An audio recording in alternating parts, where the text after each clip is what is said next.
Kaya naman pala pinag-uusapan ngayon ang posibleng pag-trade ng Brooklyn Nets kay Michael Porter Jr. dahil tila nagbibigay na ng daan ang koponan sa kanilang bagong sandata, ang rookie mula Russia na si Egor Denim.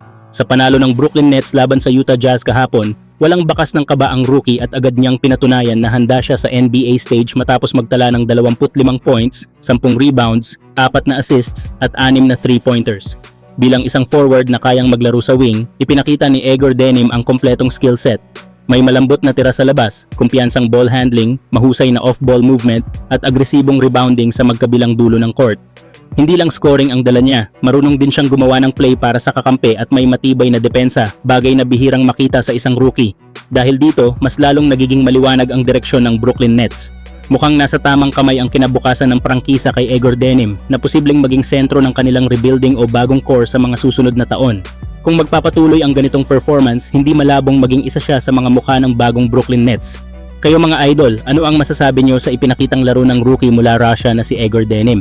Legit future star ba to o isang breakout game lang? Samantala, opisyal nang natapos ang isang 3-team trade sa pagitan ng Sacramento Kings, Cleveland Cavaliers at Chicago Bulls. Mapupunta sa Kings si DeAndre Hunter habang makukuha naman ng Cavaliers sina Dennis Schroeder at Keon Ellis. Samantala, matatanggap naman ng Bulls ang veteranong si Dario Saric kasama ang dalawang future second-round picks bilang kapalit. Sayang para sa maraming fans dahil akala ng lahat ay ang Lakers ang makakatrade ng Cavaliers para kay DeAndre Hunter, pero sa huli, Kings pala ang nakalusot sa deal.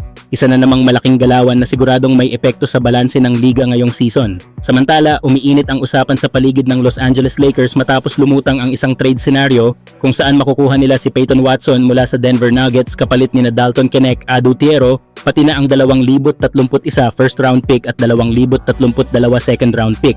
Isa itong klase ng galaw na hindi agad napapansin pero may malaking potensyal kapag nag-click sa tamang timing. Para sa Lakers, malinaw ang target. Si Watson ay isang mahaba, athletic at depensibong wing na kaya ring mag-ambag sa opensa.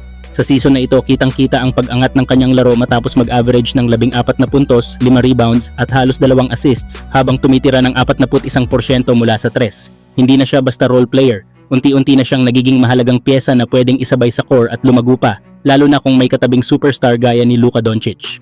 Sa panig naman ng Denver, nagiging komplikado ang sitwasyon dahil papasok si Watson sa restricted free agency ngayong off-season. Maliit pa ang kontrata niya ngayon, ngunit sa bilis ng kanyang pag-unlad, inaasahang may darating na malalaking offer. Dahil dito, posibleng pag-isipan ng Nuggets kung mas makabubuting i-convert siya sa future picks at batang assets habang pinapanatiling competitive ang koponan. Hindi ito murang trade para sa Lakers pero isa itong investment sa taas ng potensyal. Kung magpapatuloy ang pag-angat ni Peyton Watson, maaaring ito ang klase ng unexpected deal na sa unay kinukwestiyon pero sa bandang huli ay magmumukhang napakatalinong desisyon.